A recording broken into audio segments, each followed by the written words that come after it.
નમસ્કાર વિદ્યાર્થી મિત્રો, શ્રી એમબી કર્ણાવત હાઈસ્કૂલ પાલનપુર સંચાલિત યુટ્યુબ ચેનલ પર હું ભાવેશ પ્રજાપતિ આપનું હાર્દિક સ્વાગત કરું છું.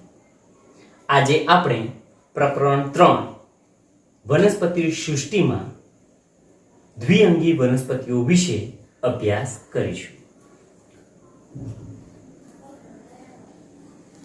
આપણે વનસ્પતિ સૃષ્ટિનું ઉદ્વિકાસ ક્રમ જાણીએ છીએ કે પ્રથમ લીલ, પછી દ્વિઅંગી, પછી ત્રિઅંગી, પછી અનાવૃત અને ત્યારબાદ આવૃત બીજધારી વનસ્પતિ અસ્તિત્વમાં આવી. એટલે લીલ અને ત્રિઅંગી, લીલ અને ત્રિઅંગી વચ્ચેનું સ્થાન ધરાવતી અને અત્યંત સાદી રચના અને આદિ ગર્ભધારી વનસ્પતિ તરીકે ઓળખાતી વનસ્પતિ દ્વિઅંગી છે. ફરીથી, લીલ અને ત્રિઅંગી વચ્ચેનું સ્થાન ધરાવતી, અત્યંત સાદી રચના અને આદિ ગર્ભધારી વનસ્પતિ તરીકે દ્વિઅંગીનો સમાવેશ થાય છે. દ્વિઅંગી વનસ્પતિઓમાં મોસ એટલે કે શેવાળ અને લીવરવર્ટનો સમાવેશ થાય છે. મોસ અને લીવરવર્ટ. હવે એમના નિવાસ સ્થાન વિશે વાત કરીએ.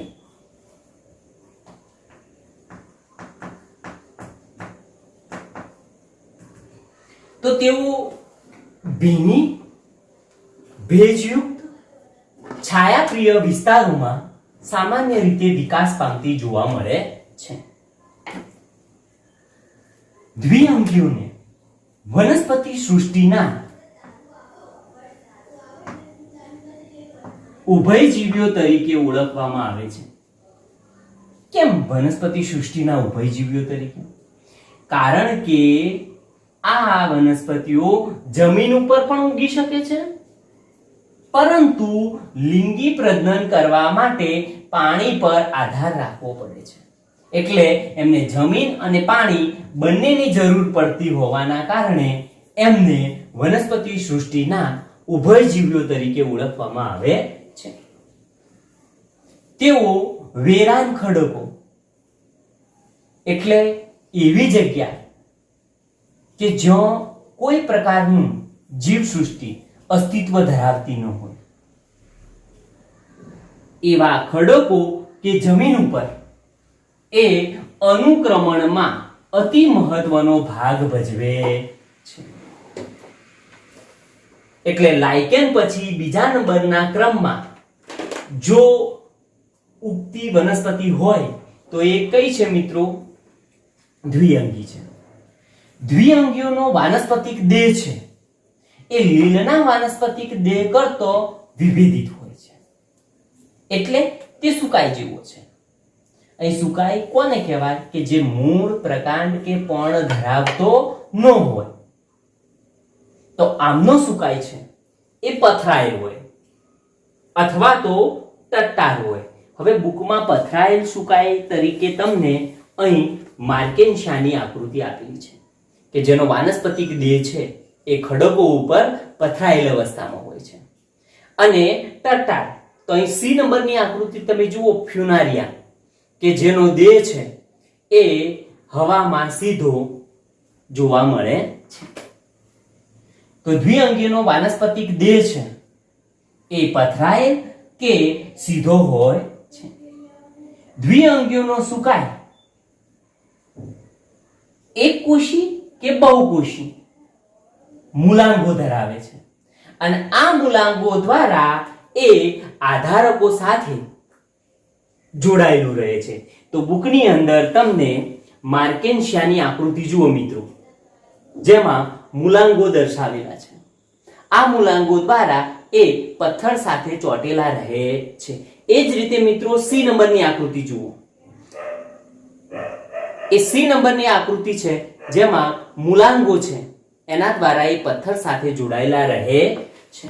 એટલે પથ્થર તરીકે અહીં આધારક શબ્દ વાપરેલો છે. એટલે દ્વિઅંગીઓનું સુકાય છે એ મૂલાંગો દ્વારા આધારક સાથે જોડાયેલું રહે છે. અને આવા મૂલાંગો એકકોષી પણ હોઈ શકે છે અને બહુકોષી પણ હોઈ શકે છે. બીજું કે એમનો જે સુકાય છે એ સાચા મૂળ, પ્રકાંડ કે પર્ણ ધરાવતા નથી. તેઓ સાચા મૂળ ધરાવતા નથી, સાચા પ્રકાંડ ધરાવતા નથી કે પર્ણો ધરાવતા નથી, પરંતુ તેઓ મૂળ જેવી, એટલે મૂળ જેવી રચના એટલે કઈ? મૂલાંગો. એવી રીતે પ્રકાંડ જેવી અને પર્ણ જેવી રચનાઓ ધરાવી શકે છે. હવે દ્વિઅંગીઓનો મુખ્ય વાનસ્પતિક દેહ છે એ જન્યુજનક છે. અને આ દેહ કેવો હોય છે મિત્રો? તો કે એકકીય હોય છે. અને આ અવસ્થામાં, જન્યુજનક અવસ્થામાં તેઓ જન્યુ ઉત્પન્ન કરે છે. વિદ્યાર્થી મિત્રો, દ્વિઅંગી વનસ્પતિ છે એનો મુખ્ય વનસ્પતિ દેહ એકકીય છે.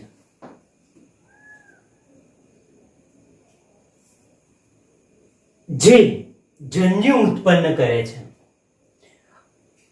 જે વનસ્પતિ દેહ જન્યુ ઉત્પન્ન કરે છે તેથી તેને જન્યુજનક તરીકે ઓળખવામાં આવે છે. દ્વિઅંગીઓમાં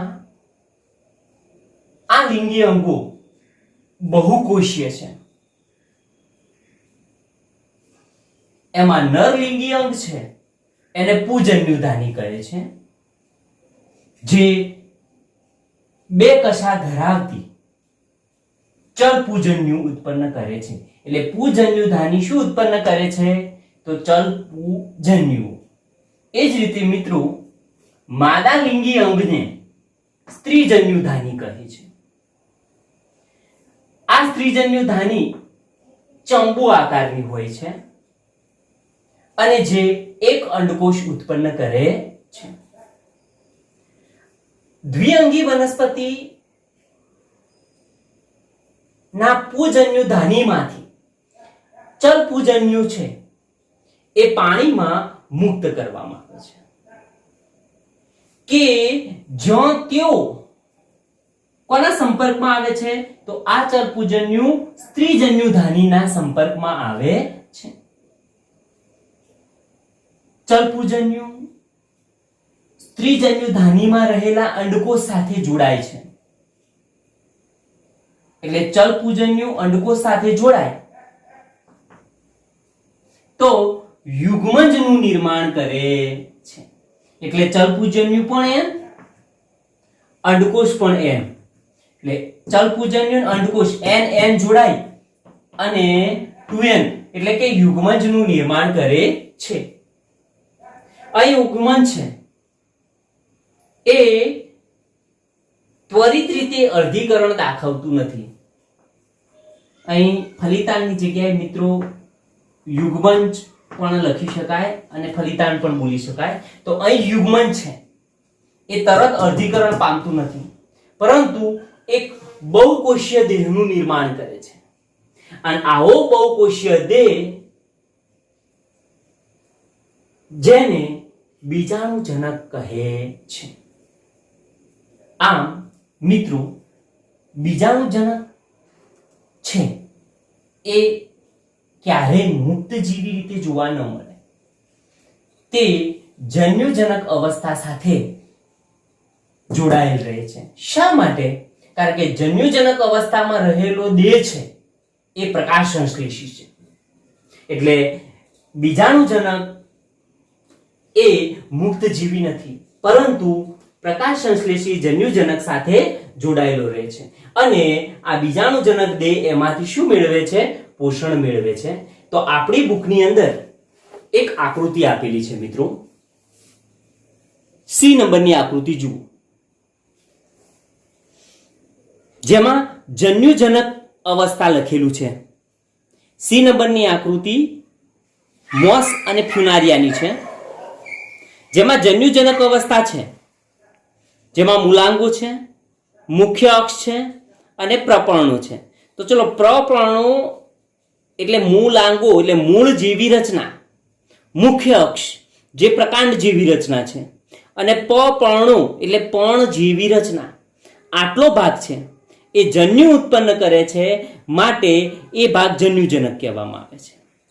ત્યારબાદ એમાંથી એક દંડ ઉદ્ભવે છે, જેને પ્રાવર દંડ કહે છે, અને એની ઉપર એક રચના બને છે પ્રાવર, કે જેમાં બીજાણુ વિકાસ પામે છે. તો આ પ્રાવર દંડ અને પ્રાવર ધરાવતી જે રચના છે એને બીજાણુજનક અવસ્થા કહે છે. અહીં તમે જુઓ કે જન્યુજનક સ્વતંત્ર હોય, આ જન્યુજનક સ્વતંત્ર અસ્તિત્વ ધરાવી શકે છે, કારણ કે જન્યુજનક પ્રકાશ સંશ્લેષી છે. પરંતુ બીજાણુજનક છે એ સ્વતંત્ર અસ્તિત્વ ધરાવી શકે નહીં, કારણ કે તેઓ પર્ણો ધરાવતા નથી, એટલે કે પ્રકાશ સંશ્લેષી નથી. એટલે એમને જન્યુજનક સાથે જોડાયેલું રહેવું પડે છે. તો મિત્રો, બીજાણુજનક એ મુક્ત જીવી નથી, પરંતુ પ્રકાશ સંશ્લેષી જન્યુજનક સાથે જોડાયેલા રહે છે, કારણ કે જન્યુજનકના પ્રપર્ણો છે ને એ પ્રકાશ સંશ્લેષણ કરી અને બીજાણુજનકને શું પૂરું પાડે છે? પોષણ પૂરું પાડે છે. ત્યારબાદ બીજાણુજનકના કેટલાક કોષો છે એ અર્ધીકરણ પામશે અને એકકીય બીજાણુનું નિર્માણ કરે છે, અને આવા બીજાણુઓ અંકુરિત થઈ અને જન્યુજનક અવસ્થા ફરી ઉત્પન્ન કરે છે. આ રીતે મિત્રો ચક્ર ચાલ્યા કરશે. તો મિત્રો, આ જ વાતને આપણે એક સિમ્પલ ચાર્ટ દ્વારા સમજવાનો પ્રયત્ન કરીએ. વિદ્યાર્થી મિત્રો, અહીં દ્વિઅંગી વનસ્પતિ છે, જેનો મુખ્ય વનસ્પતિ દેહ એકકીય છે. આ વનસ્પતિ દેહ છે એ જન્યુ ઉત્પન્ન કરે છે, માટે આ અવસ્થા જન્યુજનક અવસ્થા તરીકે ઓળખવામાં આવે છે. આ વનસ્પતિ દેહ લિંગી અંગ તરીકે બે ભાગ ઉત્પન્ન કરે છે. પુજન્યુધાની જે નરલિંગી અંગ છે, અને સ્ત્રીજન્યુધાની જે માદા લિંગી અંગ છે. અહીં પુજન્યુધાની પણ એકકીય છે અને સ્ત્રીજન્યુધાની પણ એકકીય ઉત્પન્ન કરે છે. આ પુજન્યુધાની ચલપુજન્યુ ઉત્પન્ન કરે છે અને સ્ત્રીજન્યુધાની એકકીય અંડકોષ ઉત્પન્ન કરે છે. ચલપુજન્યુ પાણીમાં મુક્ત થઈ સ્ત્રીજન્યુધાનીના સંપર્કમાં આવે છે અને સ્ત્રીજન્યુધાનીમાં રહેલા અંડકોષ સાથે ફલન કરે છે. એટલે ચલપુજન્યુ અંડકોષ સાથે જોડાય છે. ચલપુજન્યુ અંડકોષ સાથે જોડાય એટલે NN2N રચાય છે, એટલે કે ફલિતાંડ રચાય છે. અહીં જે ફલિતાંડ છે એ હાલ અર્ધીકરણ પામતું નથી, પરંતુ એક વાનસ્પતિક દેહ ઉત્પન્ન કરે છે જે બહુકોષીય છે. આ વાનસ્પતિક દેહ આપણે આકૃતિમાં જોઈ શકાય છે મિત્રો, જે પ્રાવર અને પ્રાવર દંડ ધરાવે છે. અહીં આ જે અવસ્થા છે, પ્રાવર અને પ્રાવર દંડ ધરાવતી આ જે અવસ્થા છે એને બીજાણુજનક અવસ્થા કહે છે. આ અવસ્થા છે એ જન્યુજનક અવસ્થાથી મુક્ત હોતી નથી, એની સાથે જોડાયેલી હોય છે. શા માટે? કારણ કે જન્યુજનક અવસ્થા છે એ પર્ણો જેવી રચના ધરાવે છે અને પ્રકાશ સંશ્લેષણ કરે છે, અને પ્રકાશ સંશ્લેષણ કરી અને બીજાણુજનક અવસ્થાને પોષણ પૂરું પાડે છે. તો બીજાણુજનક અવસ્થા છે એ શું ધરાવે છે? પ્રાવર અને પ્રાવર દંડ ધરાવે છે. ત્યારબાદ પ્રાવરની અંદર અર્ધીકરણની ક્રિયા થાય છે, એટલે અહીં દ્વિતીય કોષનું પહેલા અર્ધીકરણ 1 થાય, એટલે 2 કોષ બનશે NN. ત્યારબાદ અર્ધીકરણ 2 થાય એટલે બીજા 2 કોષ બનશે, એટલે ટોટલ 4 બીજાણુ નિર્માણ પામે છે. આ 4 બીજાણુ અનુકૂળ સમયે મળતા અંકુરણ પામી ફરી જે અવસ્થા ઉત્પન્ન કરે છે એ અવસ્થાને જન્યુજનક કહે છે. તો મિત્રો આ રીતે દ્વિઅંગી વનસ્પતિઓમાં જીવન ચક્ર જોવા મળે છે, જેમાં જન્યુજનક અવસ્થા અને બીજાણુજનક અવસ્થા અને બીજાણુજનક અવસ્થા જન્યુજનક અવસ્થા બંને એકબીજાને એકાંતરે આવે છે, માટે આ ક્રિયાને એકાંતર જનન કહે છે. હવે મિત્રો આપણે દ્વિઅંગી વનસ્પતિઓની આર્થિક અગત્યતા વિશે અભ્યાસ કરીશું. વિદ્યાર્થી મિત્રો, હવે આપણે દ્વિઅંગી વનસ્પતિઓની આર્થિક અગત્યતા વિશે અભ્યાસ કરીશું. એમાં પ્રથમ અગત્યતા છે ખોરાક. તો કેટલાક મોસનો ઉપયોગ તૃણાહારી સસ્તનો,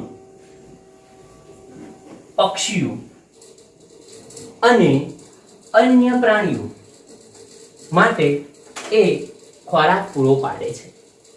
એટલે મોસ વનસ્પતિ છે જે સસ્તનો, પક્ષીઓ અને કેટલાક પ્રાણીઓ માટે એ ખોરાક પૂરો પાડે છે. બીજું, સ્પેગ્નમ ની કેટલીક જાતિ અને મોસ એટલે કે શેવાળ વગેરે આપણને પીટ પૂરો પાડે છે. અહીં મિત્રો સમજો, પીટ એટલે શું? તો પાણીની અસરથી આ વનસ્પતિઓનો ભાગ સડી અને લોચો બનાવે, જેને પીટ તરીકે ઓળખવામાં આવે છે. તો સ્પેગ્નમની કેટલીક જાતિ,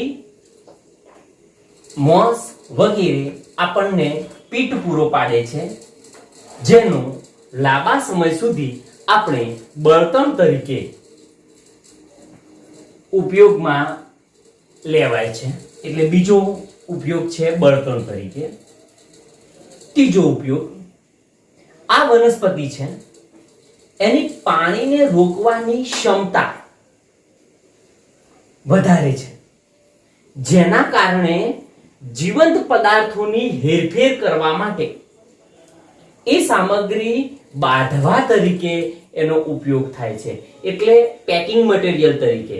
એટલે સ્ટ્રોબેરી જેવી કેટલીક ફ્રૂટ, ફળફળાદી જેવી જે વનસ્પતિઓ છે એ વનસ્પતિઓ પાણી ગુમાવી અને બગડે નહીં એટલા માટે આ વનસ્પતિનો પેકિંગ મટીરિયલ તરીકે ઉપયોગ કરવામાં આવે છે.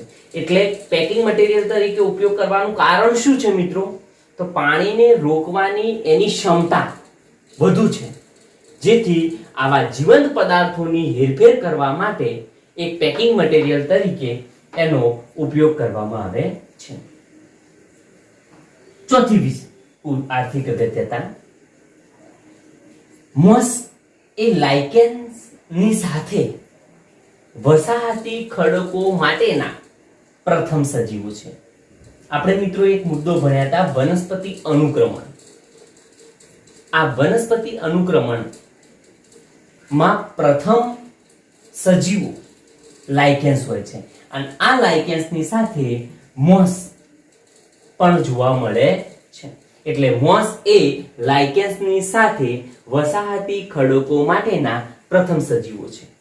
એટલે પરિસ્થિતિકીય દ્રષ્ટિએ એ ખૂબ જ મહત્વના કહેવાય. કેમ? કારણ કે આ વનસ્પતિઓ ખડકોનું વિઘટન કરી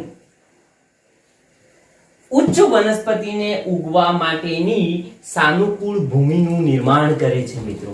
એટલે જો આ વનસ્પતિ ન ઉગે તો ખડકોનું વિઘટન ના થાય. જો ખડકોનું વિઘટન ના થાય તો ઉચ્ચ વનસ્પતિને ઉગવા માટેની જરૂરી એવી ભૂમિ બંધારણ રચાતું નથી. પાંચમો મુદ્દો મિત્રો, આ મોસ છે એ જમીન ઉપર ગીચ સાદડી જેવું સ્તર બનાવે છે, જેથી વરસતા વરસાદની અસરને એ ઘટાડી દે છે, અને આ કારણે જમીનનું ધોવાણ થતું પણ અટકાવી શકાય છે. તો અહીં ત્રીજા મુદ્દામાં સામગ્રી બાંધવા ચોથા મુદ્દામાં જોજો એ પરિસ્થિતિકીય દ્રષ્ટિએ અનુક્રમણમાં અતિ મહત્વનો ભાગ ભજવે છે અને જમીનનું ધોવાણ અટકાવે છે. તો અહીં દ્વિઅંગી વનસ્પતિની આર્થિક અગત્યતા 5 મુદ્દાઓમાં તમને આપેલ છે.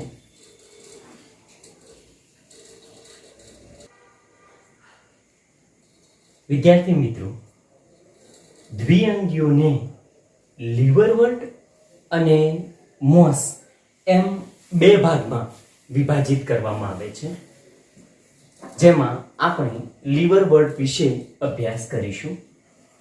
લીવરવર્ટ છે, લીવર એટલે યકૃત, એટલે યકૃત જેવો આકાર ધરાવતી વનસ્પતિ એટલે લીવરવર્ટ. લીવરવર્ટ સામાન્યતઃ ભેજયુક્ત છાયાપ્રિય નિવાસસ્થાનોમાં વિકાસ પામે છે. હવે ભેજયુક્ત છાયાપ્રિય નિવાસસ્થાનો એટલે કયા? તો લખ્યું છે કે જ્યાં પાણીના પ્રવાહો એટલે કે ઝરણા અને નદી એના કિનારે, એટલે પાણીના પ્રવાહોના કિનારે એટલે નદીના કિનારે અથવા ઝરણાના કિનારે, ભેજવાળા મેદાનોમાં, ભીની જમીન ઉપર, વૃક્ષોની છાલ ઉપર અને લાકડાઓના ગર્તોમાં, એટલે લાકડાઓના ગર્તો એટલે જે તિરાડો છે એમાં આ વનસ્પતિ આપણને થતી જોવા મળે છે. આ લીવરવર્ટ છે એનો વનસ્પતિ દેહ કેવો છે? તો સુકાયક છે. સુકાયક એટલે શું? એટલે સાચા મૂળ, પ્રકાંડ કે પણ ધરાવતો હોતો નથી. જેમાં આપણે લીવરવર્ટ તરીકે આપણી બુકમાં માર્કેન્શિયાનું ઉદાહરણ આપેલ છે. એનો સુકાય છે એ પૃષ્ઠ અને વક્ષ બંને ભાગ ધરાવે છે, એટલે સુકાય પૃષ્ઠવક્ષીય છે અને ગાઢ રીતે એ જે તે આધારક સાથે અથવા પથ્થર સાથે મૂલાંગો દ્વારા ચોટેલું હોય છે. તો આપણી બુકમાં મિત્રો અહીં તમે જુઓ માર્કેન્શિયાની આકૃતિ દર્શાવેલ છે, જેમાં નીચેની સપાટી ઉપર જે તાંતણા જેવી રચના દેખાય છે એને મૂલાંગો કહે છે અને આવા મૂલાંગો દ્વારા એ આધારક સાથે ગાઢ રીતે જોડાયેલું હોય છે. બીજું, એના પત્રમય સભ્યો છે, એટલે પત્રમય એટલે પણ જેવી નહીં, પણ જેવી, પણ જેવી અને પ્રકાંડ જેવી રચના ઉપર, એટલે વચ્ચે એક સાધારણ આવી તિરાડ હોય છે અને એની આજુબાજુમાં આવી રીતે પણ જેવો એક ભાગ વિકસિત થાય છે. આકૃતિમાં જુઓ મિત્રો, આપણને આકૃતિમાં દર્શાવેલ છે કે વચ્ચે જે લીટીઓ દેખાય છે એ ભાગ પ્રકાંડ તરીકે વર્તે છે. એટલે પ્રકાંડ નથી પણ પ્રકાંડ જેવી રચના ઉપર બાજુમાં પણ તરીકે વર્તે એવી 2 હરોળ પંક્તિ તમને દર્શાવેલ છે, એક આ બાજુ અને એક આ બાજુ, બંને બાજુએ. તો પત્રમય સભ્યો એ પ્રકાંડ જેવી રચના પર, ફરી સમજો, પ્રકાંડ જેવી રચના પર 2 હરોળ પંક્તિમાં, એક આ બાજુ અને એક આ બાજુ, 2 હરોળ પંક્તિમાં પણ જેવી નાની નાની રચનાઓ બનાવે છે. તો આપણે એની આકૃતિ તરીકે અભ્યાસ કરીએ તો ખાસ ખ્યાલ આવશે મિત્રો.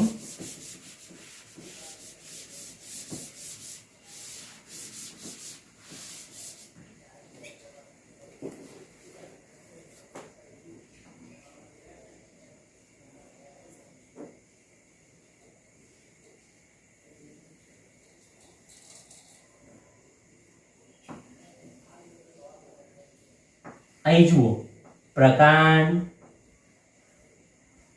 જીવી, અહીંયા પણ પ્રકાંડ જીવી, નીચે અહીં મૂલાંગુર, મૂલાંગુર જેવી રચના ઉત્પન્ન થાય.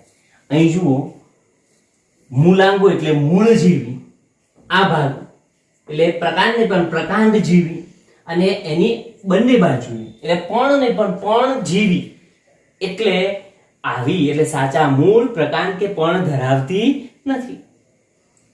હવે લીવરવર્ટમાં અલિંગી પ્રજનન, કયું પ્રજનન મિત્રો?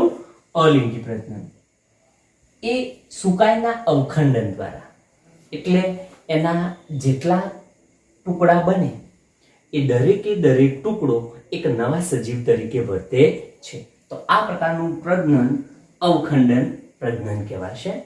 અથવા તમે અહીં એક રચના જુઓ, તમને એક ખાંચમાં એક પ્યાલા જેવી રચના આપેલી છે.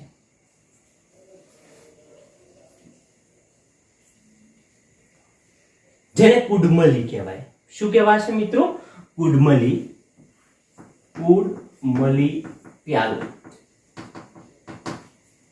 એટલે લીવરવર્ટમાં અલિંગી પ્રજનન કાં તો સુકાઈના અવખંડન દ્વારા અને કાં તો કુડમલી દ્વારા થતું જોવા મળે છે. એટલે કુડમલી કહેવાતી વિશિષ્ટ રચનાના નિર્માણ દ્વારા થાય છે. પરીક્ષાલક્ષી પ્રશ્ન છે મિત્રો, યાદ રાખજો.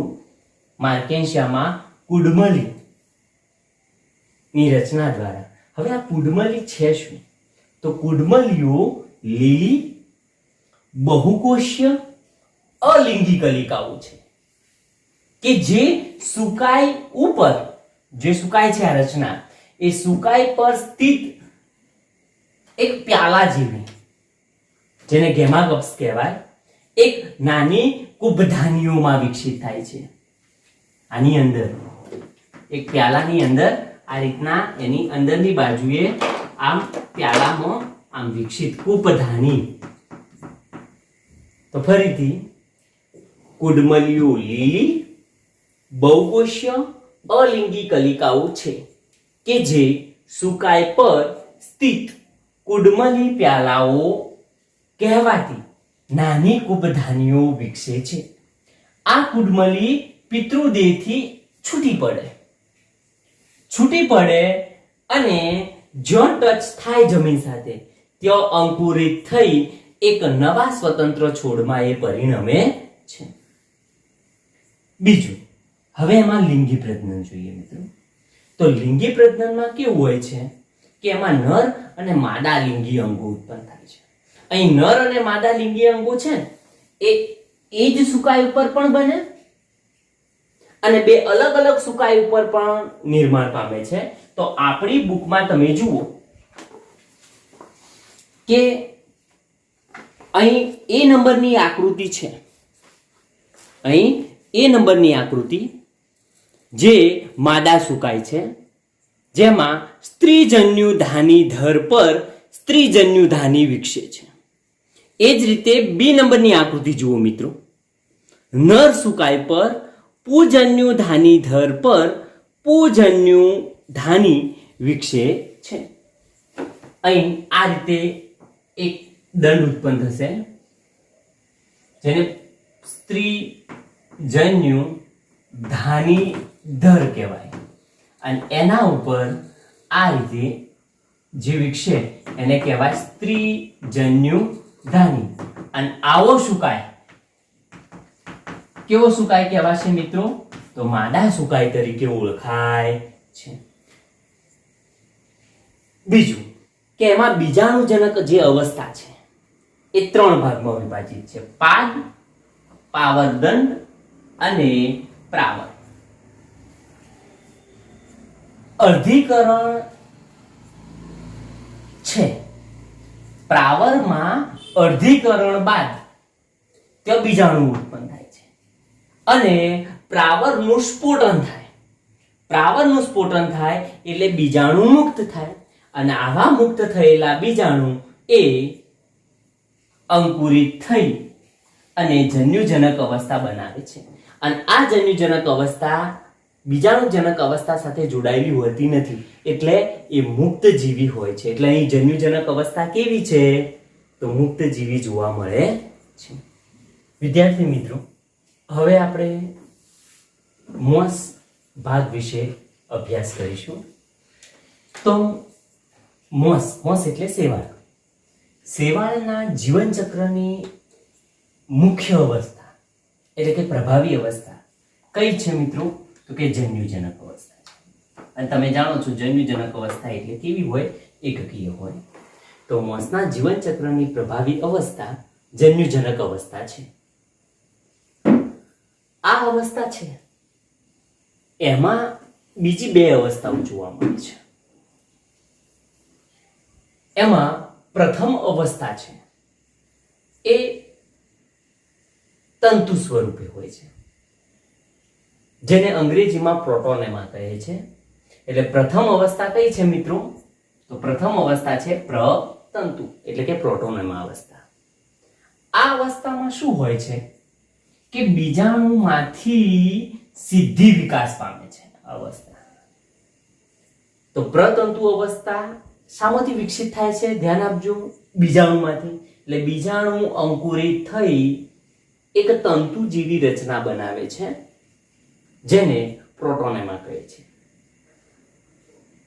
આ તંતુ કેવા હોય છે? વિસર્પી. વિસર્પી એટલે જમીન ઉપર પથરાયેલા અથવા પ્રસરેલા, લીલી, શાખિત અને તંતુમય જોવા મળે છે. જ્યારે બીજી અવસ્થા એની કઈ છે મિત્રો?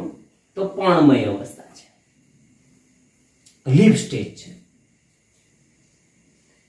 હવે આ જે લીફ સ્ટેજ છે, જેમ પ્રતંતુ એ શામાંથી ઉદ્ભવે છે મિત્રો? તો કે બીજાણુમાંથી. એમ પર્ણમય અવસ્થા એ શામાંથી ઉદ્ભવે છે? તો દ્વિતીયક પ્રતંતુમાંથી. શામાંથી ઉદ્ભવે છે? દ્વિતીય પ્રતંતુમાંથી. અને તેઓ સીધા કેવા હોય છે? સીધા, જે તમારી બુકમાં તમને અહીં દર્શાવેલા છે. અહીં તમે જુઓ કે અહીં તમને બુકમાં ડી નંબરની આકૃતિ દર્શાવેલી છે અને સી નંબરની આકૃતિ. સી અને ડી નંબરની આકૃતિમાં તમે જુઓ કે તેઓ કેવા છે? તો સીધા છે. બીજું, એના પર્ણો છે એ કેવી રીતે ગોઠવાયેલા છે? તો કુંતલાકાર રીતે. આમાં તો તેઓ સીધા કુંતલાકાર રીતે ગોઠવાયેલા પર્ણો ધારણ કરતી એક પાતળી ધરી બનાવે છે. આ રીતની આમ હોય તો એમાં અહીં પણ હોય તો આમ પણ કુંતલાકાર રીતે આમ કોરે મોર આમ ઉપરની તરફ જતી. બીજું, મૂલાંગો ધરાવે છે. આ જે મૂલાંગો છે એ બહુકોષીય અને શાખિત હોય છે. તો તેઓ બહુકોષીય અને શાખિત મૂલાંગો વડે જમીન સાથે જોડાયેલા રહે છે. તો તમે બુકની અંદર લીફ સ્ટેજ જોઈ શકો છો, જેમાં પર્ણો છે એક અક્ષ ઉપર કેવી રીતે ગોઠવાયેલા છે મિત્રો? જુઓ, કુંતલાકાર રીતે ગોઠવાયેલા છે. એ જ રીતે સ્પેગ્નમની આકૃતિ જુઓ, જેમાં પર્ણો કુંતલાકાર રીતે ગોઠવાયેલા હોય છે. તો તેઓ સીધા કુંતલાકાર રીતે ગોઠવાયેલા પર્ણો ધારણ કરતી પાતળી ધરી ધરાવે છે અને બહુકોષી અને શાખિત મૂલાંગો વડે એ જમીન સાથે જોડાયેલા હોય છે. આ જે પર્ણમય અવસ્થા છે એ અવસ્થા જ લિંગી અંગો ધારણ કરે છે. હવે આપણે પ્રજનન વિશે અભ્યાસ કરીએ. તો મોસમાં વાનસ્પતિક પ્રજનન જોવા મળે છે. એમાં દ્વિતીયક પ્રતંતુનું અવખંડન, એટલે દ્વિતીયક પ્રતંતુ છે એના દરેકે દરેક ટુકડો એક નવો સજીવ ઉત્પન્ન કરવાની ક્ષમતા ધરાવે છે. પ્લસ આ દ્વિતીયક પ્રતંતુમાંથી કલિકા ઉત્પન્ન થાય છે અને એ કલિકા દ્વારા પણ એ વાનસ્પતિક પ્રજનન એટલે મોસમાં વાનસ્પતિક પ્રજનન અવખંડન કે કલિકા સર્જન દ્વારા જોવા મળે છે. હવે લિંગી પ્રજનન. તો લિંગી પ્રજનનમાં કેવું હોય છે મિત્રો કે તેઓ પર્ણના પરોની ટોચ ઉપર પુંજન્યુધાની અને સ્ત્રીજન્યુધાની ઉદ્ભવે છે. તમે આકૃતિમાં જુઓ કે તમને સ્પેગ્નમ દર્શાવેલ છે. તો સ્પેગ્નમમાં તમે જુઓ કે એક વાક્ય લખેલ છે, પૂજન્યુ ધારણ કરતી શાખા. કયો શબ્દ લખ્યો છે? પૂજન્યુ ધારણ કરતી શાખા. અને નીચે તમે જુઓ સ્ત્રીજન્યુ ધારણ કરતી શાખા. આવા બે શબ્દોનો ઉલ્લેખ કરેલ છે. એટલે અહીં લિંગી અંગો પૂજન્યુધાની અને સ્ત્રીજન્યુધાની એ પરોની ટોચ ઉપર ઉદ્ભવે છે. અહીં પૂજન્યુ સ્ત્રીજન્યુધાનીના સંપર્કમાં આવે છે અને ફલનની ક્રિયા કરે છે અને ફલિતાંડ બનાવે છે. અને આવો ફલિતાંડ વિકસિત થઈ અને કઈ અવસ્થા ઉત્પન્ન કરે છે? બીજાણુજનક અવસ્થા. તમે જાણો છો મિત્રો, બીજાણુજનક અવસ્થા છે એમાં કયા ભાગો જોવા મળે? પાદ, પ્રાવર્ધન અને પ્રાવર. એટલે ફલિતાંડ પાદ, પાવર્ધન અને પ્રાવર ધરાવતા બીજાણુજનકમાં એ વિકાસ પામે છે. અહીં તમને બીજાણુજનક અવસ્થા દર્શાવતી એક આકૃતિ ફ્યુનારિયાની અહીં દર્શાવેલી છે. નીચે પાદ, પ્રાવર્ધન અને પ્રાવર જે બીજાણુજનક અવસ્થા છે. અહીં મોસમાં જે બીજાણુજનક અવસ્થા જોવા મળે છે એ લીવરવટ કરતો વિકસિત હોય છે અને પ્રાવરની અંદર બીજાણુ હોય છે. આ બીજાણુઓનું અર્ધીકરણ થયા પછી નિર્માણ પામ્યા છે. ફલિતાંડનું જે પ્રાવરની અંદર અર્ધીકરણની ક્રિયા થયા પછી બીજાણુ નિર્માણ પામ્યા છે અને મોસ એ બીજાણુ વિકિરણની એક ખાસ પ્રકારની વિકસિત કાર્ય પદ્ધતિ દર્શાવે છે, જેના દ્વારા એ બીજાણુ વિકિરણ થઈ અને અંકુરિત થાય. એટલે નવી એક બીજાણુજનક અવસ્થામાંથી હવે કઈ શાખા બનશે બેટા? જન્યુજનક શાખા બને છે. એટલે અહીં આખું એક જીવન ચક્ર અહીં શું થઈ જાય છે? પૂરું. તો અહીં પહેલા પ્રતંતુ, એમાંથી લીફ સ્ટેજમાંથી ફલનની ક્રિયા થઈ ફલિતાંડ વિકસિત થઈ બીજાણુજનકમાં બીજાણુઓ વિકિરણ પામી ફરી પાછું શું બનાવશે? પ્રતંતુ બનાવે છે. તો અહીં આપણું દ્વિઅંગી વનસ્પતિઓના બંને ભાગની ચર્ચા પૂર્ણ થાય.